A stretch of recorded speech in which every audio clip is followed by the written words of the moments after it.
I have a presentation for you today about the Bhagavad Gita. And, language is always changing. We think of it as static, but it shifts. And since I work with young people, for some years I've been fascinated by the thought, what would it be like if Krishna were to present Bhagavad Gita today to a young person? He spoke it in a half an hour. And it's been studied for 5,000 years by millions and billions of people all over the world. So what is it Krishna was saying, and how would he say it in 2018? So that's what we're going to do now for you. See, Krishna is a really cool guy. He's not wrathful. He's raps. He's cool. So instead of the wrath, this is the rap of God. We're going to do about a 35-minute version of Bhagavad Gita in rap. Okay?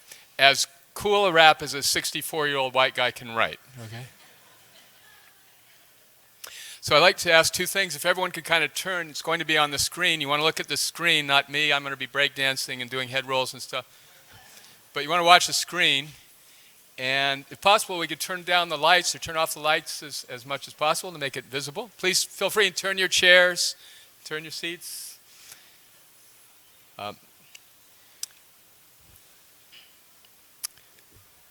This is, of course, adopted from Srila Prabhupada's Bhagavad Gita as it is, the classic edition that has spread Krishna consciousness all over the world.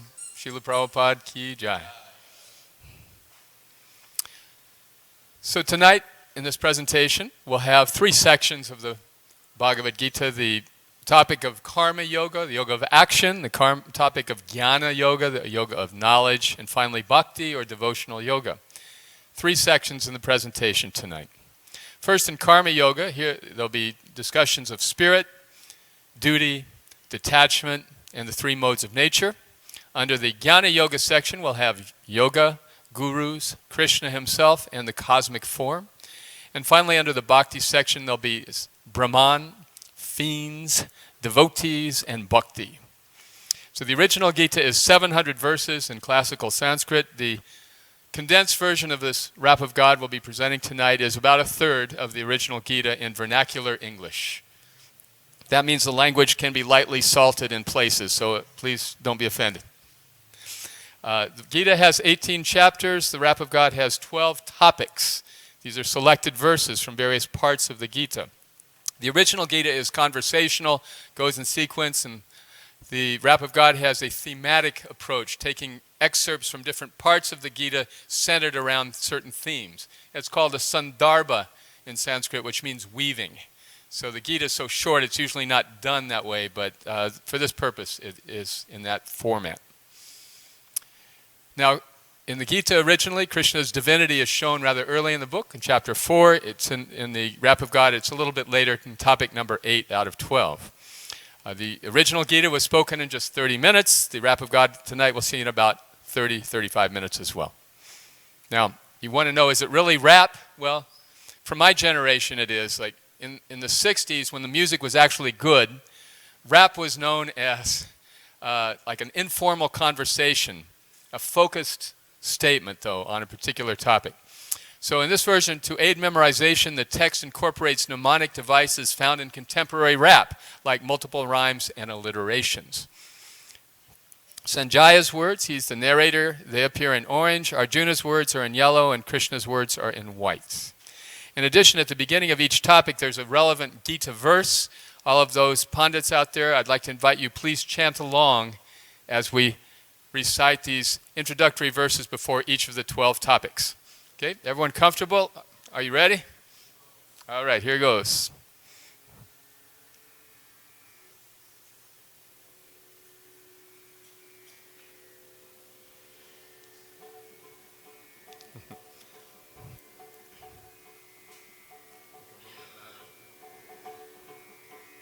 Dharmakshetre kurukshetre samaveta yuyutsavaha Mamaka pandavaschaiva kimakurvata sanjaya.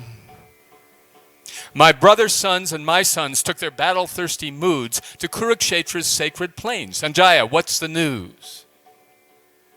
My master, your 5 nephews suffered decades of abuse, and when your sons kept hurting them, they finally broke the truce. Although your blameless nephews were outnumbered by your sons, your mighty nephew Arjuna was fighter number 1. Hey Krishna, drive our chariot, Arjuna told his friend, where we can see the enemies before we kick their ends. So then before the deadly war, Sri Krishna shook the reins, and soon Arjuna's scene was in between the 2 campaigns. Arjuna's wise, transcendent friend, now his charioteer, said, "Look, Arjuna, check the flock of frenzied fighters here." Arjuna spied on both sides, all his family, friends, and guides, supplied and plied for fratricide, to triumph or to die. He gawked and shocked at family stock and friends and battle gear. He teared, felt weird, and bent the ear of his dear charioteer. To see my folks provoked enough to fight until they die makes all my limbs start shaking as my mouth is breaking dry. My mind is taking flight, and I am right behind as well. What right can come from such a fight? It's frightening as hell. Now please explain what I will gain by winning this domain, when those whose veins contain my blood are slain on this terrain. Some lesser stressed out freak might finish off his family, but why should we with wisdom wreck our world-class dynasty? Oh Krishna, I have listened to much wisdom and know well, if I bust up my dynasty, I'll tumble straight to hell. No, let my wicked cousins come and crush me to the ground. Much better that than living fat if they are not around.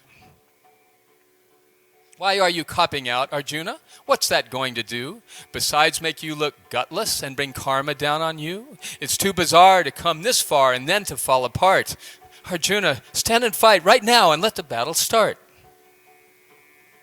I'd rather be a beggar than the killer of my clan. Their boss is vain, but if they're slain, their blood will stain my hands. I'm too confused to choose. Should I confront them or give in? As dumb as they may be, how can I come to kill these men? And even if I ruled the earth as demigods rule heaven, I'd do it as a clueless fool who's drowning in depression. Each way I lose, I'm so confused. I need some help from you. Just take me as an empty slate and tell me what to do.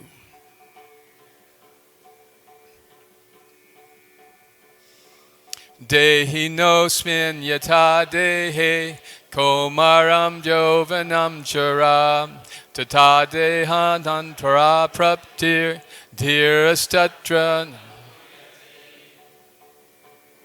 Such attitudes and platitudes are pouring from your head, but cooler people never mourn the living nor the dead. Each one of us has lived before a countless flow of lives, and each of us will live forever. Spirit never dies. The spirit permeates the flesh. It's permanent and whole, and no one can diminish or destroy the deathless soul. The inner soul continues while the outer body ends. So why are you uptight about this fight, my learned friend? To think that you will kill or will be killed are both mistakes, for souls cannot be killed and souls cannot assassinate. Not once have you, the soul, been killed throughout your history. You never came, you never left, you never come to be. The soul cannot be pulled apart or burned by any blaze. No water drowns the spirit, and no wind can make it fade. The soul cannot be burned or dried or broken or dissolved. The soul will never end or shrink or mutate or evolve. My friend, no man or weapon can annihilate the soul. Forget your foolish fears and let your needless weeping go. Our bodies morph from young to old to dead, and then you leave to take another body, as the mindful souls perceive. As people buy new clothes and throw away the old and worn, the soul replaces dead bodies with fresh ones newly born. In body after body, as a person, plant, or beast, you smile and frown, go up or down, in pleasure or in grief. When you catch on, the thrill is gone, because all the pain you're in will make you hate to incarnate and end up born again. The striving transcendentalist can see the soul won't die, while worldly guys with downcast eyes see nothing, though they try.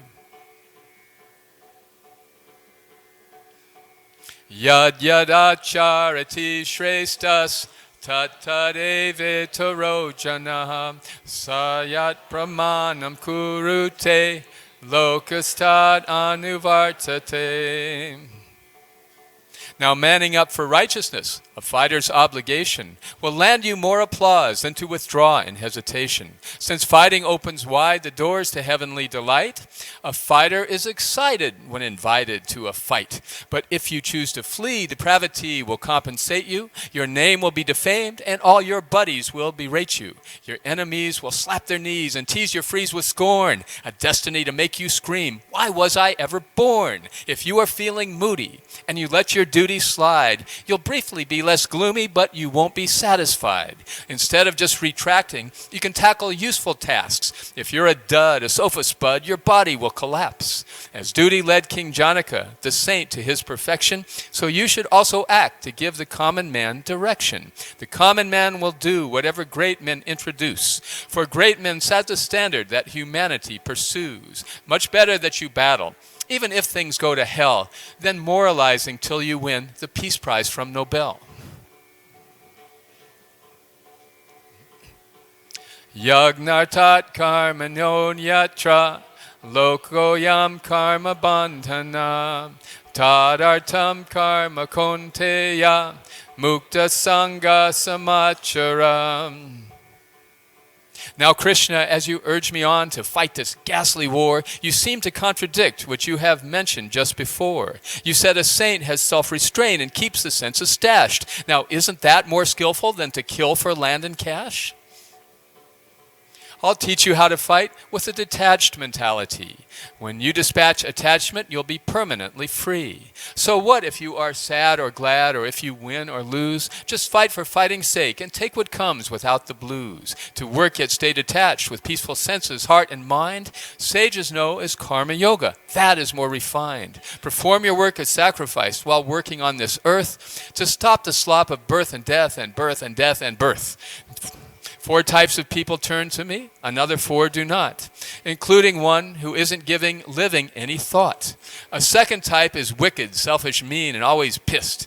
The other 2, smart-ass and smug, think I do not exist. The righteous 4 include the person suffering distress, the person needing money, who is hoping to be blessed, the person who is curious and puts me to the test, and someone who is simply wise. Of all, the wise are best. For after much experience, for after many births and deaths, the wise with perfect minds accept me as reality. But man, they're hard to find. Arjuna, you are no buffoon. Rejuvenate your head. Just flush the mush and feel the rush of serving God instead. Prakrite kriyamanani gunai karmani sarvashaha ahankara vimudhatma kartaham iti manyate. My dear Arjuna, let's commune. Tune in to these directions that sages are enthused to use for cruising to perfection. Each species needs a spirit soul to bring it up to speed, and matter's dead and stuck in bed till I implant a seed. Dead matter cleaves to qualities of goodness, dark, and passion, 3 modes that each provoke the soul to act in different fashions. My faultless friend, the mode of goodness, dresses up as pure. The soul in goodness feels at peace, enlightened, and secure. The mode of passion crashes in when you crank up desire. It makes the soul feel full of holes and cravings to acquire. The mode of darkness makes the soul collapse into a heap of laziness and craziness and ignorance and sleep. When goodness wins, you're satisfied. When passion wins, you crave. And when the mode of darkness wins, you suffer like a slave. That happiness in goodness, manifesting from within, at first appears like poison, but is nectar in the end. That happiness in passion tastes like nectar at the start, delighting all the senses while it's poisoning the heart. But happiness in darkness is delusion all the way, from laziness to craziness to total disarray.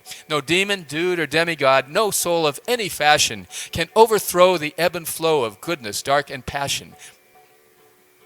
How does a searcher purge his life and leave the modes behind? What kind of mind could I design to make me so refined? When you're head straight, you'll never hate to see the modes attack. And when the modes abandon you, you'll never want them back.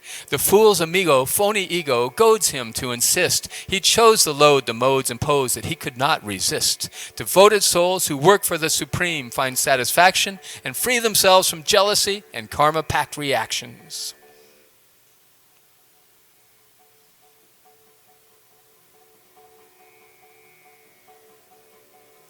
Yoginam api sarvesham madgatenantaratmanam Shradhavan bhajate yomam same yukta tamo mataham. Maintain your duty sanely, never favor win or lose, and turn your fight to yoga like the cooler people do.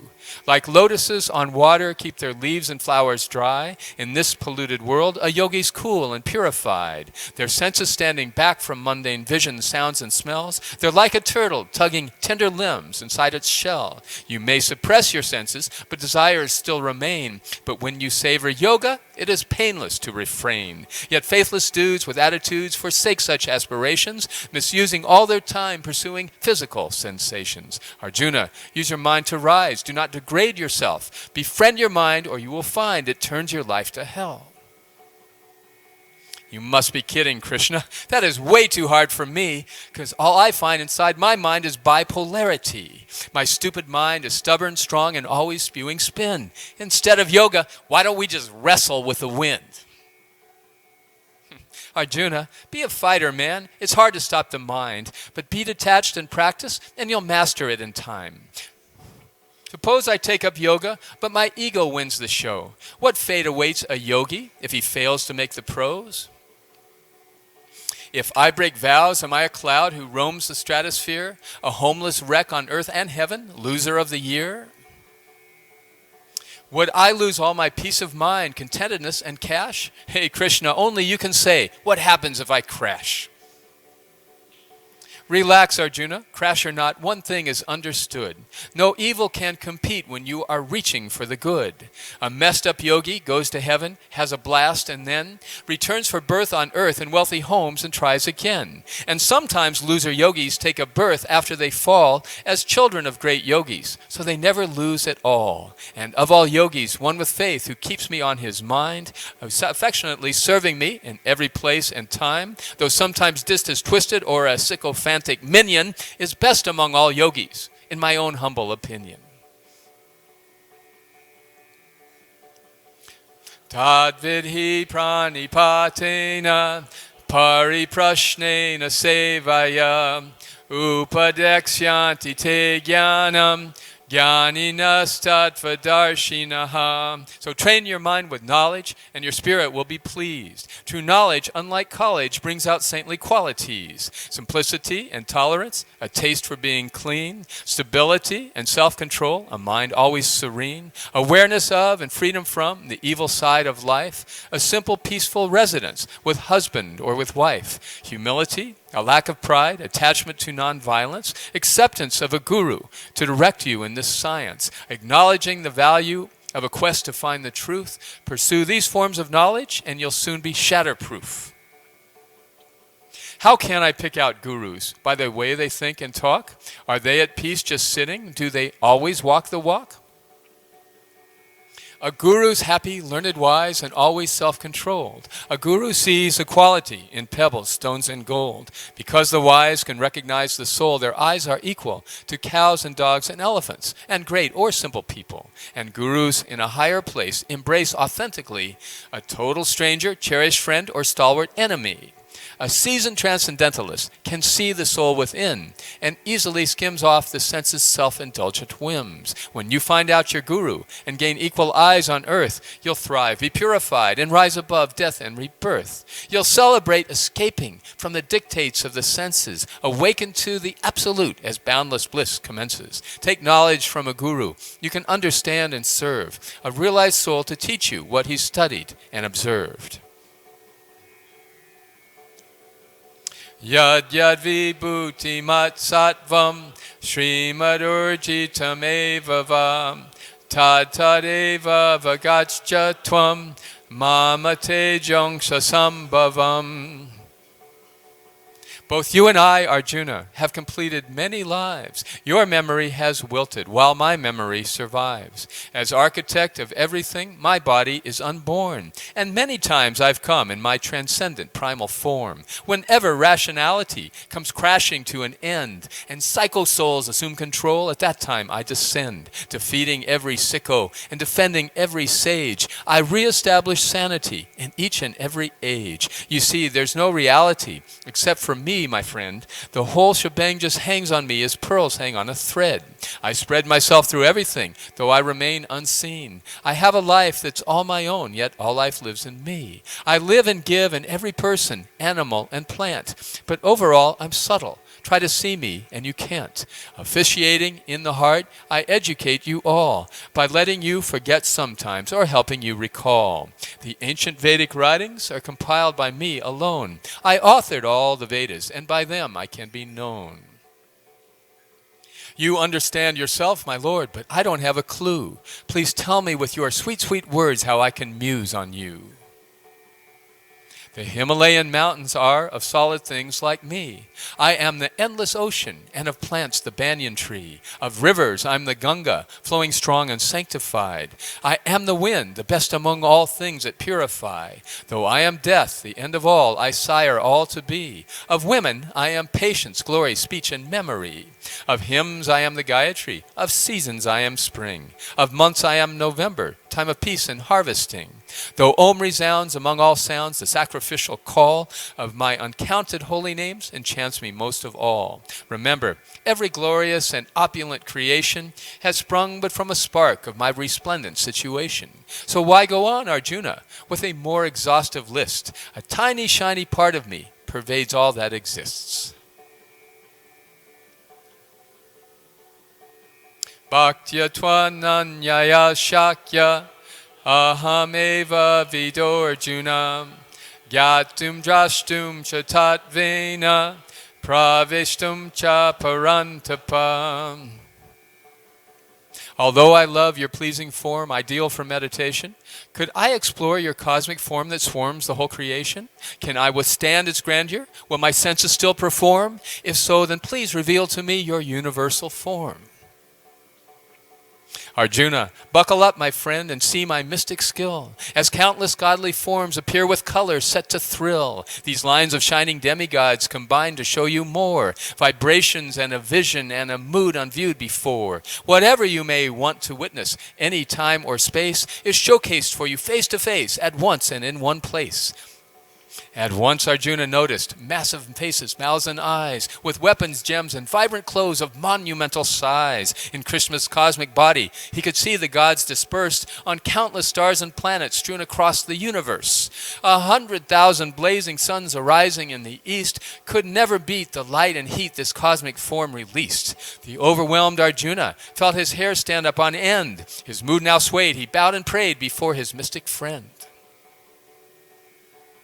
So many bellies, arms, and eyes I cannot comprehend. For Krishna, nowhere does it start and nowhere does it end. With dazzling discs and cosmic clubs and crowns surrounding me, I cannot bear the blazing glare that's everywhere I see. No secret can escape your blazing eyes, the moon and sun. Now flames are shooting from your mouth, consuming everyone. O Lord of Lords, who holds the worlds, be merciful to me, a tiny man who cannot stand to see your deadly teeth. Your mouth sucks all these soldiers through its giant, fearsome lips, its jaws that gnaw their veins and brains to bloody, broken bits. Like rivers rush into the sea, or moths fly into fire, humanity flees to your mouth, the universal pyre. Will you cremate all creation with your blazing, scorching rays, and swallow all survivors who attempt to run away? I beg to know your purpose, and I bow down in accord. Please tell me who you are, so fierce a form, O Lord of Lords.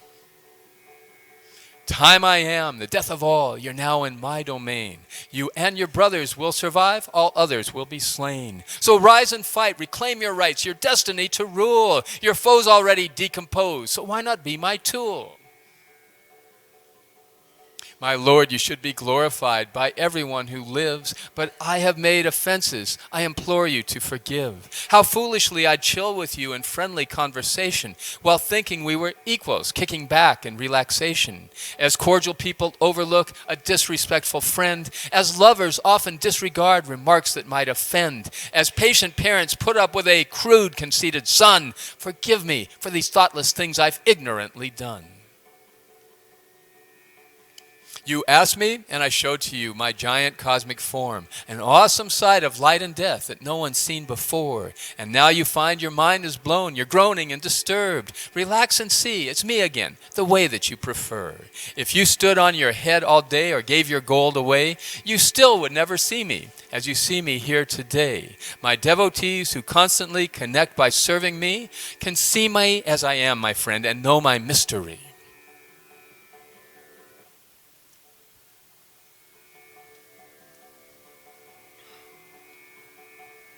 Brahmano hi pratishtaham amritasya vyayasya cha shasvatasya cha dharmasya sukhasya kantikasya cha. Adverse to God as personal, some make Brahman their aim. Are you that omnipresentness that has no form or name? A flock of fools insist that I have come from the Brahman. Though I am ever perfect, they would rather see me gone. They never look behind the curtain, hiding me from view, and thus they miss my endless form of awesome magnitude. To meditate on nothingness is trouble guaranteed, and though a perseverant person sometimes may succeed, if you will be my devotee and serve me with each breath, I'll personally pull you from the surf of birth and death. By serving me devotedly in every situation, you're on the road to unload all the mode's contamination. While on this path, you'll simply laugh at good or bad reactions, for I supply the basis of an endless satisfaction.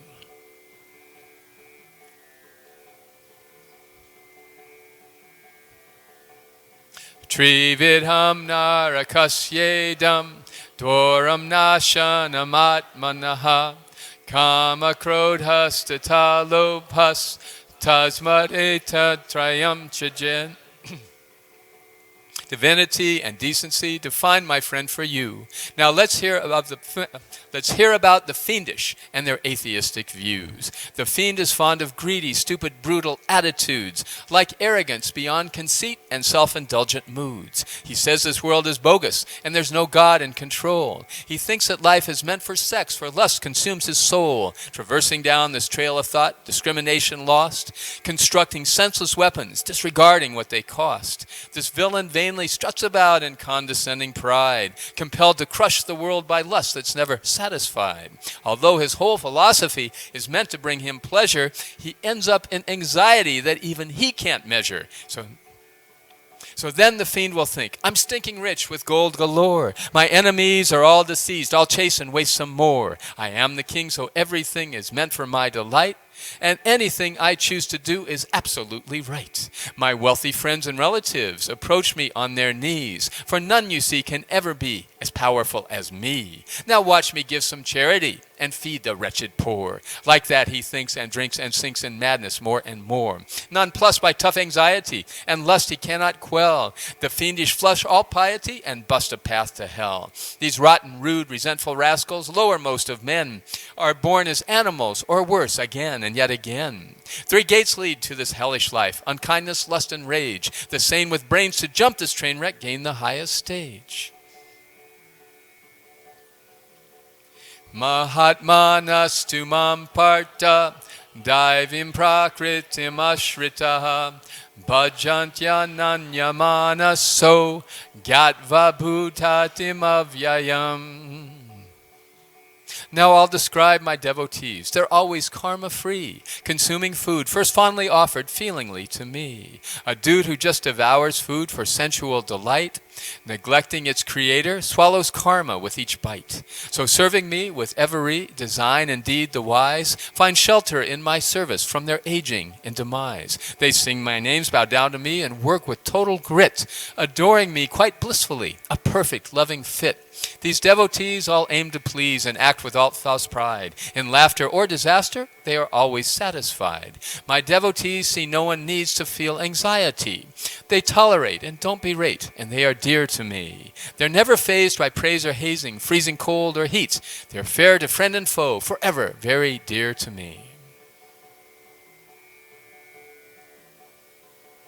Manmana bhava mad bhakto madhyaji mam namaskuru mam evaisyasi yuktvavam atmanam matparayanaha. How do you know my sacrifice? You live within, but where? And how can I remember you when death walks up my stairs? My pure devotees think of me and serve me all the time. Discussing me incessantly, their lives become sublime. Because they serve me with such love and do so constantly, I give them all the news and views they use to come to me. To show how much I love them too, from deep inside their hearts, I shine the lamp of knowledge and unclamp them from the dark. Such perfect people ponder me in pure exhilaration. If that's too much, try out a touch of bhakti regulations. For bhakti yoga teaches you to serve me with affection. If that's too quirky, work for me and slowly reach perfection. If doing that falls flat and you feel scatterbrained with fret, then serve the homeless, sick and poor, ignoring what you get. For working without wages like the sages, you will find more pleasing than a PhD and easy on your mind. A cup of water makes me smile, though I could drink an ocean. A flower, fruit, or leaf are fine when offered in devotion. The gifts you do, things you do, the gifts you give, and every tasty dish, just give them first to me with love and feel your soul enriched. Now, I do not play favorites. People get what they desire. But if somebody longs for me, I'm naturally inspired. If you mess up a time or two, I won't make a complaint. Just get up and continue, and you'll soon become a saint. You'll quickly gain the righteousness and peace that people prize.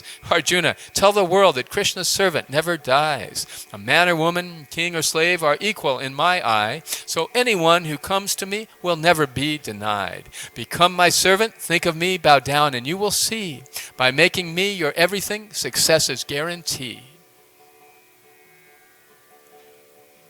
Sarvadharmam parichaja mamekam sharanam braja aham tvam sarva papebhyo mokshayishyami ma suchaha. Ecstatic and transcendent bliss, released from tears and urges, with friendly mood to every dude, at last you'll gain my service. Remember me, and I'll blow every barrier away. Forget me, and your ego gets completely in the way. Because you're my best friend forever, hear these final words, a message still more personal than all as yet you've heard. Abandon all religion and release yourself to me. I'll cleanse your sins and make amends. Have no anxiety. My friend, I now have told you all the confidential news. Consider what I've said and do whatever you may choose. Dear Krishna, I remember now what I am fighting for. I've heard your perfect words, and rest assured I'll win this war. My master, as I speak the words of Krishna and his friend, the hairs that span my body all are standing on their ends. Wherever there is Krishna, the supremely mystic soul, wherever there is Arjuna, the master of the bow, amazing strength and wealth appear, and in their great profusion, the good come out on top. Oh, master, that is my conclusion. Yatra Yogeshwara Krishno, Yatra Parto Dhanurdharaha, Tatra Shirvi Jayo Bhutir, Dhruva Nitir Matir Mamam.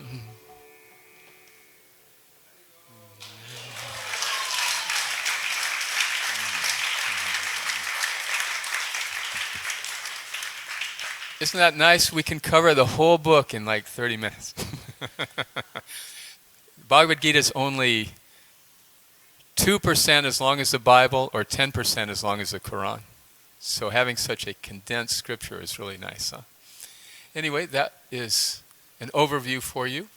I'd like to take a moment and thank my good friends Arjuna and Surbi and Dr. Jeff and for all the support to make this possible. Thank you.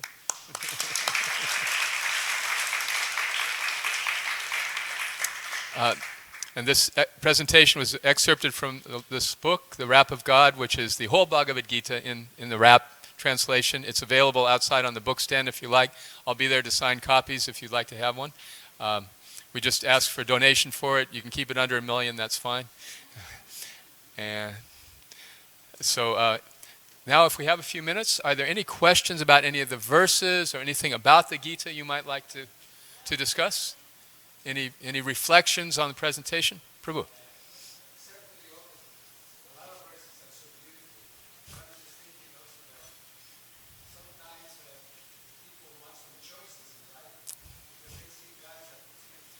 Yes. Yes.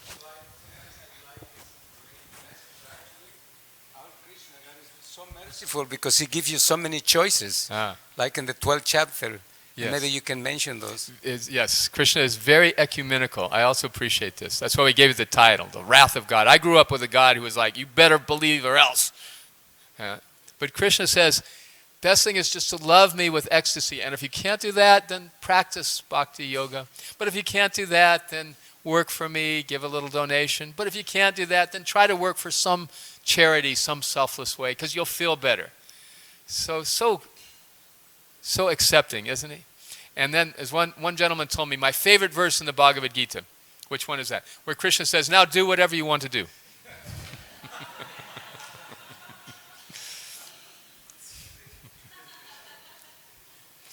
All right, any other comments or questions, thoughts? Yes?